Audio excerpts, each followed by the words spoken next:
This is really what faith is. And this is why having a higher power, whether you call it God or a different name, whatever it is so important, because it's believing that there's a bigger picture.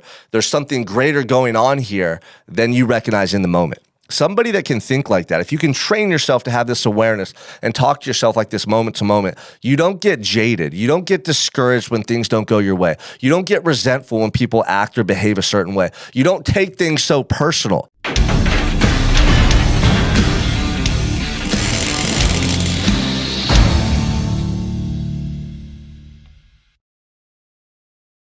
Welcome back to another episode of the Unstoppable Mindset Podcast. I'm your host, Sean Michael Crane.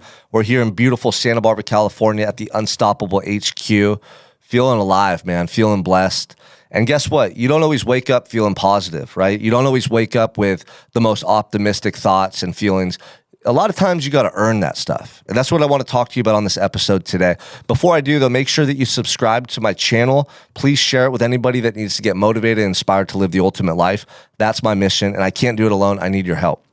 So check it out, you guys. My daily routines have allowed me to live in this internal state of peace for the last 12 years.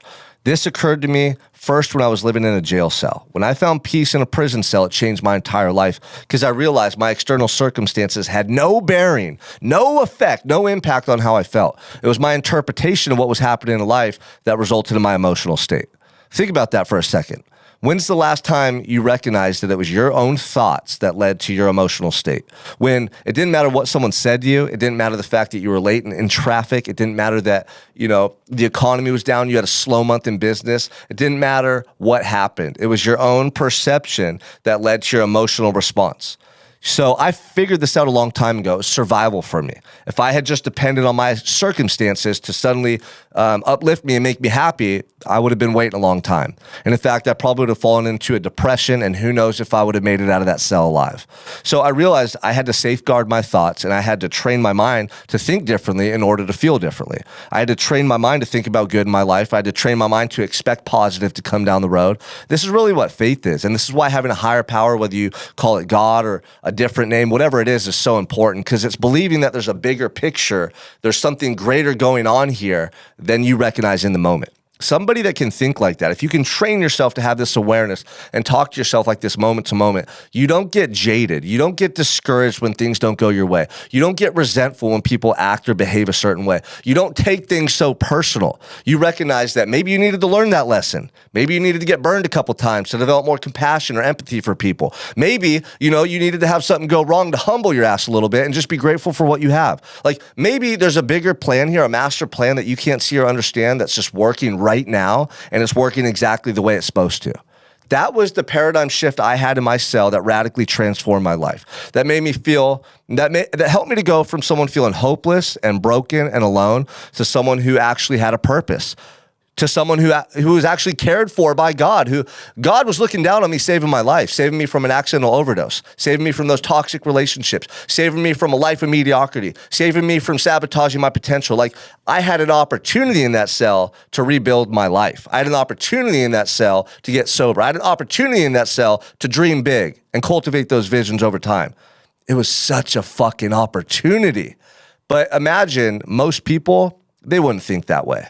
They would have done the exact opposite. They would have been discouraged and sad and depressed, and their negative thoughts would have just fucking wrecked them in that cell. And eventually they probably would have wanted to hang themselves or find drugs to numb and check out.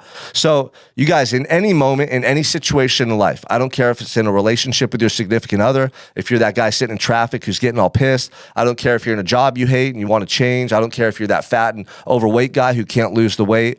Whatever it is you're going through right now, there's two ways you can handle it. You can look at it as an opportunity to become better, or you could fail to recognize that opportunity and you can make it worse by the way that you respond and react. That's what most people do. Most people respond and react in a way that makes their situations worse in life.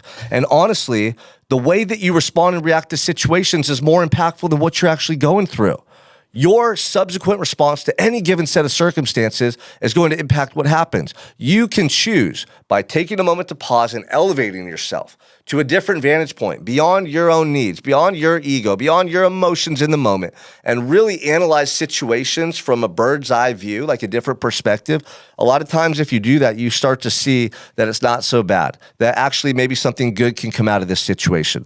whether it's an argument at home with your wife. If you do this, maybe you pause and realize, dude, the stuff she's saying, there's actually truth to it. I know she's a little heated right now and she's coming at me, but what she's saying, I got to listen. Instead of me responding with more emotion, what if I just listen and actually start doing the things that she's talking to me about? Right? In any given set of circumstances, something's going on in your financial situation, you're stressed out and you're seeing your bank account depleted every month and you're living paycheck to paycheck. Well, instead of sitting there and looking at your bank account and getting all anxious in the morning and then being all fucked up in the head all day long, what if you remove yourself from that emotional place and just analyze your situation? And really objectively look at your budget. Look at how you're spending money. Look at what skills you need to develop to change, your career, to get into a better career, like to actually learn and grow and change your financial situation over time. Like there's always a solution. There's always a recourse to any given set of problems. But if you're somebody who responds emotionally and you can't give yourself this moment to pause and reflect, you're not going to see the answers.